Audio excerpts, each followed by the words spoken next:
நீங்கள் பார்த்துக் கொண்டிருப்பது உங்கள் விஜய்.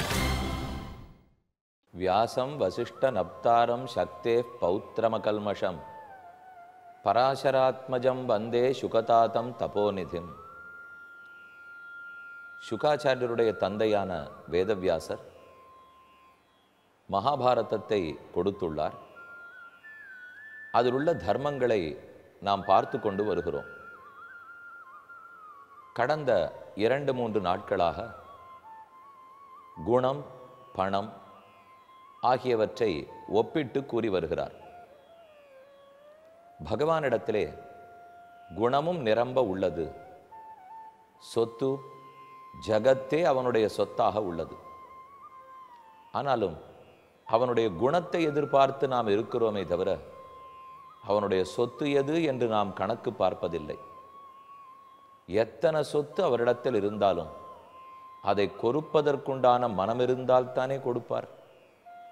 அந்த மனம்தானே, அந்த தன்மைதானே குணமாகிறது. ஆகவே யார் குணசாலியோ அவனோடு தொடர்பு கொள்ள வேண்டும். வெறும் பணம் இருப்பதற்காக தொடர்பு கொள்ளக்கூடாது. அது நம்மை தவறான பாதையில், அழிவு பாதையில் கொண்டு போய் விட்டுவிடும் என்று கூறி வருகிறார். நாம் இந்த ஆராய்ச்சியில் ஒரு சில கேள்விகளை பார்க்க தொடங்கினோம். முதலில் பார்த்தது, இந்த கலியுகத்தில் பணம் இருந்தால்தானே ஏதும் நடக்கும். உறவுக்காரர்களிடத்தில் மதிப்பே பணம் இருந்தால்தானே கிடைக்கிறது. படிக்க வேண்டுமானாலும் எவ்வளவு பொருள் செலவாகிறது. ஒரு கல்யாணம் பண்ண எத்தனை பணம் தேவைப்படுகிறது. இப்படி ஒன்றொன்றிலும் பணம் இருக்கும்போது இந்த கலியுகத்தில் பணம் வேண்டாம் குணம் வேண்டும் என்று சொல்லுவது ஒத்து வருமா என்பது கேள்வி. பணம் வேண்டாம் குணம் வேண்டும் என்று அவர் கூறவில்லை. சற்றே இதை நாம் திறந்த மனதோடே புரிந்து கொள்ள வேண்டும். பணமும் இருந்து குணமும் இருந்தால் ஒத்துக்கொள்கிறார். குணம் இருந்து பணம் இல்லாவிட்டாலும் ஒத்துக்கொள்ளுகிறார். பணம் மட்டும் இருந்து குணம் இல்லாமல் போனால் அதைத்தான் மறுக்கிறார் விதுரர். அப்படி இருப்பவனோடே தொடர்பு கொண்டால் அப்ப நம் வாழ்க்கை விளக்கமாக ஒளிமயமாக இராது. ஆகவே கலியுகத்தில் பணம்தான் முக்கியம், எல்லாவற்றையும் அது முடிவு பண்ண போகிறது என்று மட்டும் சொல்லி நாம் தப்பித்து கொள்ளக்கூடாது. அப்படியானால் கடைசியில் கலி நம்மையும் சேர்த்து துன்பப்படுத்துவான். இந்த யுகத்திலும் குணந்தான் பிரதானம். எந்த யுகத்திலும் குணந்தான் முக்கியமானது. மகேசனிடத்திலையும் அதுதான் பார்க்க வேண்டும். மக்கள் அடியார்களிடத்திலையும் அதைத்தான் பார்க்க வேண்டும். அடுத்து 2வது கேள்வி பார்த்தோம். பணம் ஒரு வழியா அல்லது அதுவே அடையும் இடமா? அது ஒரு பாதையா அல்லது போய் சேர வேண்டிய இடமா? அது போய் சேர வேண்டிய இடம் அல்ல, அது வெறும் பாதை மட்டும். அதை கொண்டு வேறு பொருட்களை வாங்கித்தான் சந்தோஷப்பட முடியுமே தவிர பணத்தையே உண்ணவோ பணத்தை கொண்டு தூங்கவோ இயலாது. அதை கொண்டு மற்றொரு பொருளைத்தான் வாங்க வேண்டும். அப்போ என்ன செய்ய சொல்கிறீர்? பாதைக்கு எவ்வளவு மதிப்பு கொடுப்போமோ அவ்வளவு மதிப்பு தான் பணத்துக்கு கொடுக்க வேண்டும். ட்ரெயினில் ஏறுறோம், ஊருக்கு போய் சேர்றோம். ட்ரெயினில் ஏறும்போதே இறங்க போகிறோம், எப்போ ஸ்டேஷன் வரும், வந்த உடனே இறங்கிடுவோம். யாரும் ட்ரெயினில் பற்று வளர்த்து கொள்வதில்லை. ட்ரெயினில் போவதே புருஷார்த்தமாய் அதுவே ஒரு அனுபவிக்கத்தக்கதாக நினைப்பதில்லை. ஆகாய விமானத்தில் கூட போவோம். முதல் தடவை 2ஆம் தடவை போகிற வரைக்கும் பறக்கறாப்பில் இருக்கும். ஒரே ஆங்ஷியஸாக இருப்போம். ரொம்ப போகிறோம்னு நினச்சிட்டு இருப்போம். அடக்கமாக போயிட்டு வர்றவாளுக்கு சரி அவ்வளோதான், ஏறினோம் இறங்க போகிறோம். அப்போ போய் சேர வேண்டிய இடத்தில் கருத்து அதிகம், அதில் முக்கியத்துவம் இருக்க வேண்டும். ஆனால் பிரயாணம் எங்கு பண்ண போகிறோமோ பாதை எதுவோ அதுக்கு முக்கியத்துவம் இல்லை. பாதை வேணும், எதுவரை அதை மதிக்க வேண்டுமோ அதுவரை தான். கத்தி உளது, அதனால் திருத்தி பழத்தை சாப்பிட போகிறோம். கத்தி முக்கியமா பழம் முக்கியமா? பழத்தை உண்ணுவது தான் முக்கியம். பானையில் அரிசியை களைந்து போட்டு ஷோராக்கி ஷோற்றை உண்ணப் போகிறோம். பானை முக்கியம்தான், ஆனால் அரிசி சோறு தான் பசி தீர்க்க போகிறது. இப்படி பல உதாரணங்களால் நாம் புரிஞ்சு கொள்ள வேண்டியது வழிதான் பணம். அது போய் சேரும் டெஸ்டினேஷனாக இராது. ஆகவே வழிக்கு, ஒரு கருவிக்கு, வாகனத்துக்கு என்ன மதிப்பு கொடுப்போமோ அவ்வளவுதான் பணத்துக்கு கொடுக்க வேண்டும். அந்த மதிப்பு கொடுக்கணும். அதற்கு மேல் கொடுக்கக்கூடாது. அடுத்தது மூணாவது முக்கியமான கேள்வி பார்ப்போம். இந்த பணம் அத்தனையும் நம்மதா அவனதா? யாரது இந்த பணம்? நம்மதுன்னு நினைத்தா தானே சொந்தம் கொண்டாடா? நம்மதா? கீதையில் பகவான் அனைத்து சொத்தும் தன்னதுன்னு கூறியிருக்கிறார். அப்ப நாம் சொத்துக்கு ஓனர் இல்லை, சொத்துக்கு உடைமைக்காரர்கள் அல்லர்கள். அப்ப நாம மேற்பார்வையாளர்கள், கேர்டேக்கர். ஒரு கட்டடம் கட்டி ஒருத்தர் வச்சிருக்கார். எத்தனையோ தர்ம சத்திரங்கள் இருக்கு பாருங்க, அன்ன சத்திரங்கள், தர்ம சத்திரங்கள். அதை அவர் கட்டி வச்சு நன்னா எல்லாருக்கும் அன்னதானம் பண்ணு, வர்றவாளுக்கெல்லாம் தங்கறதுக்கு இடத்த கொடு என்று கூறுகிறார். அதுக்கு ஒரு கேர்டேக்கர் போடுவாரோ இல்லையோ, யாரான ஒருத்தர் இருந்து அவர் தான் பார்த்துண்டாகணும். அப்போ அவர் அதை தன்னதுன்னு நினைக்கக்கூடாது.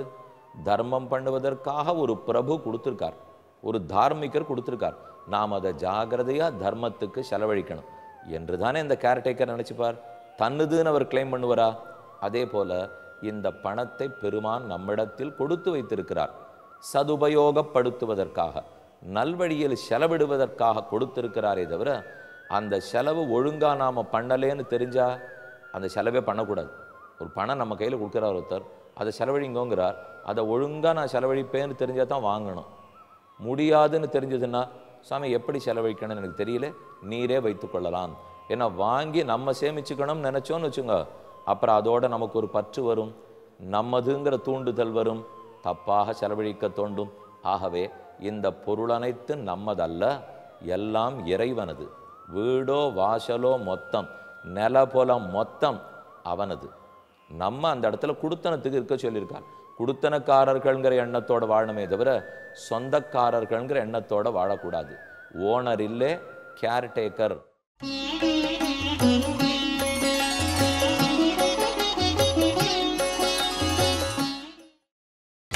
நீங்கள் பார்த்துக் கொண்டிருப்பது உங்கள் விஜய். இப்போ நான் சொல்கிறேன், இந்த ஒரு புத்தியும் வளர்த்துக்க கண்டிப்பாக பணம்னா என்னதுன்னு தெளிவாக புரிஞ்சுடுவோம். அதுக்கப்புறம் அதை நம்மாலே அது நம்மளை ஆட்சி செலுத்தக்கூடாது, நாம தான் அதை ஆட்சி செலுத்தணும். நாம் சொல்கிற அளவுக்கு அது கேட்கணுமே தவிர அது போகிற வழிக்கு நாம் போகக்கூடாது. இனி அடுத்தது பார்ப்போம். நம்மிடமே பணம் இருந்தால் சுகம் கொடுக்குமா, அல்லது அதை மற்ற பேரோடே பகிர்ந்து கொண்டால் சுகம் கொடுக்குமா? இதில் ஒன்றா இப்போ ஒரு கருத்தாக பார்த்துன்னு வர முடியும். முதல்ல பார்த்தோம், கலியுகத்தில் பணம் தானே பிரதானம்னா இல்லை. கலியுகத்தில் 10 இடத்துல மட்டும்தான் தலைவிரிச்சு ஆடுறது, அதுக்கு போகாது இருந்தால் போருமே. இந்த மனம் தேவைப்பட்டது பார்த்தீங்களா? அப்போ குணம் தானே முக்கியமாயிருது. அடுத்தது நாம் பார்த்தது, இது வழியா இல்லை போய் சேர வேண்டிய இடமானா, இதுவே தான் போய் சேர வேண்டிய இடம் என்று வச்சுனுட்டா பற்று அதிகமாகிடும். அப்போ அந்த பற்றற்ற தன்மைங்கிறது குணம் தானே. குணமா பணமானு பார்க்கும்போது இது பணம், இது டெஸ்டினேஷன் இல்லை, இது ஒரு பாதை தான். பாதைக்கு வேண்டிய மதிப்பை கொடுப்பேங்கிற புரிதல், அந்த டிட்டாச்மெண்ட், அந்த வைராக்கியம் நமக்கு வரணுமோ இல்லையோ, அந்த வைராக்கியமே குணம். அது ஒன்னொன்னுலையும் குணம் தான் ஜெயிக்கும். அடுத்தது மூணாவது பார்த்தது, இது நம்முதான் அவனதான்னா, அவனதுன்னு தெரிஞ்சுனுட்டோம்னா குணம். ஏன்னா அவனதுன்னு தெரிஞ்சுனுட்டா நான் பெருமானுக்கு அடிமை, சேஷபூதன், பரதந்திரன், அவனுடைய சொத்து நான், என் சொத்தும் எதுவும் இல்லை, நானே பெருமானுடைய சொத்து, இது குணம். இப்படி ஒன்றொன்றும் தெரிந்து கொள்ள வேண்டும். அடுத்தது இப்போ பார்ப்போம், நம்மதே பணம்னு இருக்கணுமா, இல்லை பல பேருக்கும் பிரித்து கொடுக்க வேண்டுமா? ஆஸ் அ குட் கேர்டேக்கர் ஜுடிஷியஸாக அந்த பணத்தை செலவழிக்கணும் இல்லையா? பெருமான் நம்மகிட்ட கொடுத்து வச்சிருக்கார், பார்த்து யாராருக்கு அது தேவை இருக்கோ, நீட் இருக்கோ, நீட் பேஸ்டாக அந்த பணத்தை செலவழிக்கணுமே. அப்படின்னா தானம்ங்கிற குணம் வந்துடுது பாருங்க. தர்மம், தானம், உதவுதல், பொறுமை அப்படிங்கிற குணம் ஏற்படுகிறது. அப்போ 4வது கேள்விக்கு பதில் பார்த்தோம், நம்மகிட்டயே பணம் சேர்ந்திருந்தா சுகம் இல்லை, அதை பெறத்தியாருக்கு பிரித்து கொடுத்தால்தான் சுகம் ஏற்படுகிறது. நமக்கு நாமேன்னு வைத்து கொள்ளாமல் யாராருக்கு தேவை இருக்கோ பிரித்து கொடுப்போம். இல்லைன்னாலும் ஒரு இடத்துல அதுவா அவர்கள் நிறைய கேஷ் வச்சுருக்கார்கள், அங்கேயே இருக்குன்னுவா, இருந்து என்ன லாபம்? அதனால பிரயோஜனம் இல்லையே. அதே சமயத்தில் எத்தனை இடத்துல எத்தனை பேர் தேவையானவா இருக்கா, எடுத்து கொடுத்துட்டோம்னா ஆனந்தமாக படப்படுறது. ஆக நம்மிடத்தில் கொள்ளாமல், இப்போ நம்ம 100 ரூபா சம்பாதிக்கிறோமா, கொஞ்சமானு கொடுக்கணும். லட்சக்கணக்கில் சம்பாதிப்பவர்கள் தான் கொடுக்கணும், நம்மெல்லாம் வாங்கிக்கணும் என்று வச்சுக்க வேண்டாம். யாராக இருந்தாலும் நல்ல காரியத்துக்கு கொடுக்கும் பழக்கம் நம்ம ஒத்தொத்தர் வீட்டிலையும் யோசிச்சு பார்ப்போம். இந்த நிகழ்ச்சியை இத்தனை பேர் பார்த்துட்டு இருக்கீங்களோ இல்லையோ, ஒத்தொத்தரும் சற்றே யோசித்து நாம் எதுக்கு கொடுத்துருக்கோம், கொடுக்கறதுக்கு தெரிஞ்சதுன்னா தான் வாழ்க்கை விளக்கும். அப்போ தான் நல்லா ஒளிமயமாக இருக்கும். பெற்றுக்கிறதுக்கே தெரிந்து கொண்டு ஆர்ட் ஆஃப் கிவிங், கொடுக்க தெரியணுமே. பகவான் நமக்கு எத்தனையோ பண்ணியிருக்கார், திரும்ப அவருக்கு கொடுக்க போகிறோம், அவன் அடியார்களுக்கு கொடுக்க போகிறோம். கொடுத்தால் சுகம் வளருகிறது, நாமே வைத்து கொண்டால் சுகம் வளராது, பயம் வளரும். நம்மிடத்திலே இருக்குன்னு வச்சுங்க, யார் எப்போ வந்து கொள்ளையடிச்சிடுவானோ, அதற்காக என்ன யார் அடித்து போட்டுடுவானோ, அல்லது யாரையான கிட்னாப் பண்ணிட்டு போடுவானோ, எல்லா பயமும். இது எதுவும் வேண்டாம்னால் கொடுக்க பழகிக்கொள்ள வேண்டும். அதைத்தான் 4வது பார்த்தோம். அடுத்தது 5வது பாருங்க, பொருளாக சேர்த்து வைக்கலாமா, பணமாக சேர்த்து வைக்கலாமா? நம்ம நித்தியப்படி அரிசி தானே சாப்பிட போகிறோம், அரிசி வேணும். கோதுமை சாப்பிட்றோம், கோதுமை வேணும். சுவாமி, பணமாக எங்கேயும் டெபாசிட் பண்ணி வைக்க வேண்டாம், உங்களுக்கு நான் பணம் தரேன், ஆனால் அது மொத்தத்தையும் பொருளாக மாற்றிக்கித்தான் நீங்கள் சேவ் பண்ணி வச்சுக்கணும். அந்த நாள் அப்படி தானே இருந்தது. குதிர் குதிராக நெல்லை சேமித்து வைத்தார்கள். ஆங்காங்கு வருஷாந்திரத்துக்கு அறுவடையாகி வந்ததுன்னா மொத்தத்தையும் பாதுகாத்து வச்சுப்போம். இப்போ அப்படிலாம் கிடையாது. அன்னன்னைக்கு கார்த்தால போய் வாங்கிட்டு வரலாம், just in time. Weekly provisions வாங்கலாம், 15 நாளைக்கு ஒரு தடவை வாங்கிப்போம். மற்றதெல்லாம் பணம் என்னவா இருக்கும், எல்லாம் அப்படியே போய் பேங்க்கில் டெபாசிட்டாக இருக்கும், வட்டி வளரும். ஒரு பக்கம். இன்னொரு பக்கம் அதுவும் மாறி மாறி பணமாக இருக்கணுங்கிறது கூட இல்லை, பிளாஸ்டிக் கார்டு அதுவாக இருந்துட்டால் போகும். பொருளாக இருந்த வரைக்கும் ஒரு ஆபத்து வரல, அது பணமாக மாறின உடனே ஆபத்து வர ஆரம்பிச்சது. அது பிளாஸ்டிக் கார்டான உடனே ஒத்தொத்தரும் 10 பிளாஸ்டிக் கார்டு வாங்கிக்கிறதுக்கு ஆரம்பித்தோம். அதுக்கு கடன் கூடி போச்சு, அதை திருப்பி கட்டுறதுக்கு வழி தெரியல, அதை நம்மளை அடித்து உதச்சி வாங்கிட்டு போகிறதுக்கு ஆள் வர ஆரம்பிச்சுட்றா. எவ்வளோ பற்றியலா, கடைசியில் பணத்தின் உபயோகத்தையே மாற்றிட்டோம். அதை பற்றி என்ன புரிஞ்சுட்டு இருக்குமோ அந்த புரிதலே மாறி போச்சே. ஆகவே பொருள் வச்சுப்போம், சாப்பிட்ணுமா சாப்பாடை சேமித்து வச்சுப்போம், துணிமணி வேணுமா துணிமணி வாங்கி வச்சுப்போம், இருக்கிறதுக்கு இடம் வேணுமா இடம் வாங்கிப்போம். ஆனால் பணமாக சேர்த்தோம்னு வச்சுங்க, அது நல்லிடத்துக்கு நமக்கு திருப்தியை கொடுக்கறதே இல்லை. அது ஒன்று. அடுத்தது 6வது கேள்வி, இது முக்கியமான கேள்வி. இப்போ பொருள்னு சொன்னீங்கன்னா, நாம் ஒரு அழாக்கு அரிசி 2 பேர் சாப்பிட மாட்டோமா? 1.25 அழாக்கு பண்ணுறோன்னு வச்சுங்க, 1.25 அழாக்கு பண்ணால் ஒரு கணவன் மனைவி சாப்பிடலாம். 2.5 அழாக்கு பண்ணோம்னா 4 பேர் கொண்ட குடும்பத்துக்கே சரியாக போடும். 100 வருஷத்துக்கு முன்பாகவும் 1.5 அழாக்கு 2.5 அழாக்கு அரிசியில் தான் 4 பேர் கொண்ட குடும்பம் சாப்பிட்டுருந்தோம். இப்போ 100 வருஷத்துக்கு அப்புறமும் அதே 2.5 அழாக்கு அரிசியில் தான் 4 பேர் கொண்ட குடும்பம் சாப்பிட்றோம். அப்போது எத்தனை அழாக்கு அரிசி சாப்பிடுவோம் என்பது மாறவே இல்லை, அது அப்படியே தான் உள்ளது. ஆனால் அதையே பணமாக மாற்றி பாருங்க. இந்த அரிசியை பணமாக டிரான்ஸ்லேட் பண்ணி பார்த்தீங்கன்னா, ஒரு அணாவுக்கு குடும்பம் வாழ்ந்துருந்தது. இன்னைக்கா 2.5 அழாக்கு வேணும்னா 20 ரூபா கொடுத்தா தான் கிடைக்கும்.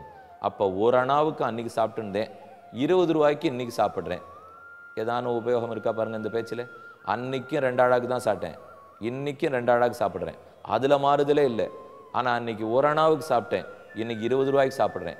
அதிலிருந்தே பணம்ங்கிறது ஒரு ரிலேட்டிவ் டேர்ம், அது அப்சல்யூட் டேர்மே கிடையாது. ஆனால் அரிசி அப்சல்யூட் டேர்ம். அப்படின்னா அதுவும் 2 அழாக்கு, இன்றைக்கும் 2 அழாக்கு. நான் சாப்பிட்ணோம்னா என்றைக்கும் 1/2 அழாக்கு அரிசி, இது மாறாது. ஆனால் 1/2 அழாக்கினுடைய விலை மாறிண்டே போகிறது பாருங்க, அந்த விலைக்கேற்ற சம்பளம் மாறிண்டே போகிறது பாருங்க. இதெல்லாம் தான் மாறுதல். அப்போ மாறாமல் இருப்பது உண்ணும் சோறு, பருகு நீர், தின்னும் வெத்திலை, இதெல்லாம் மாறாது. சோறு சாப்பிட்டாகணும், எது மாறாதோ அதை ஜாக்கிரதையாக பார்த்துக்கணும். ஆனால் அதற்குரிய விலை மாறிண்டே போகிறது பாருங்க. அப்படி மாற மாற அதில் கண் செலுத்தி பிரயோஜனம் இல்லை. மாறாமல் இருக்கிற அரிசியை விட்டுடுறோம், கோதுமையை விட்டுடுறோம், ஆனால் அதனுடைய விலை மாறிண்டே இருக்கு பாருங்க. இப்போ டாலர் எக்ஸ்சேஞ்சுன்னு எடுக்கிறோம், யூரோ எக்ஸ்சேஞ்சுன்னு எடுக்கிறோம், மாறிண்டே இருக்கே ஒரு நாளும். அது மாறுறதுனால பொருளோட விலை மாறிடுறது. கடைசியில் பாருங்க, இது எல்லாமே ஒரு நோஷனல் வேல்யூ, டிமாண்ட் அண்ட் சப்ளையை வச்சுட்டு இருக்கக்கூடிய வேல்யூ. இதெல்லாம் அப்சல்யூட் வேல்யூவா சொல்லுங்க? இல்லவே இல்லை.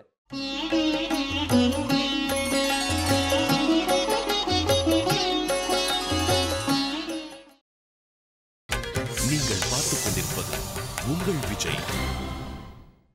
டிமாண்ட் அண்ட் சப்ளையை வச்சுட்டு இருக்கக்கூடிய வேல்யூ, இதெல்லாம் அப்சல்யூட் வேல்யூவா சொல்லுங்க? இல்லவே இல்லை. அவாவா ஸ்டாக் வாங்கியிருக்கேன் அப்படின்னு ஷேர்ஸ் எல்லாம் வாங்குறோம் பாருங்க, எவ்வளவு அதில் நஷ்டமாயிடுறது. 5-10 வருஷத்துக்கு ஒரு தடவை பெரிய கீழே விடுறது. அதனால பல பேர் பிராணனை படுத்துன்றா. ஆனால் ஷேர் மார்க்கெட்னு ஓடுறோம், இங்கேயும் அங்கேயும் சுற்றி வரமே.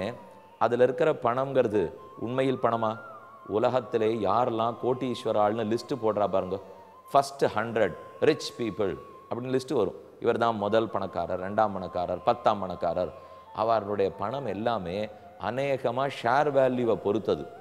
நேத்திக்கு ஒருத்தர் பணக்காரங்கிறா, நாளைக்கு இன்னொருத்தருங்கிறா. ஒரு நாள் ஷேர் மார்க்கெட் கீழே விழுந்துன்னு வச்சுங்க, அவள் பணம் 100 கோடி ரூபாய் குறைஞ்சி போயிடுது அப்படின்னு ஏதோ ஒரு ஃபிகர் சொல்கிறா. அப்போ இது எல்லாமே அப்சல்யூட்டே இல்லை.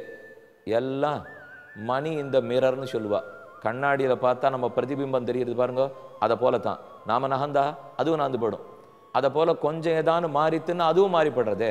ஆக இப்படித்தான் பணத்துக்கு நேரடியான மதிப்பு கிடையாது, அதுக்கு ஒரு ரிலேட்டிவ் மதிப்பு தான் உண்டு. நாமும் நேரடியான மதிப்பு அதுக்கு கொடுத்துடக்கூடாது.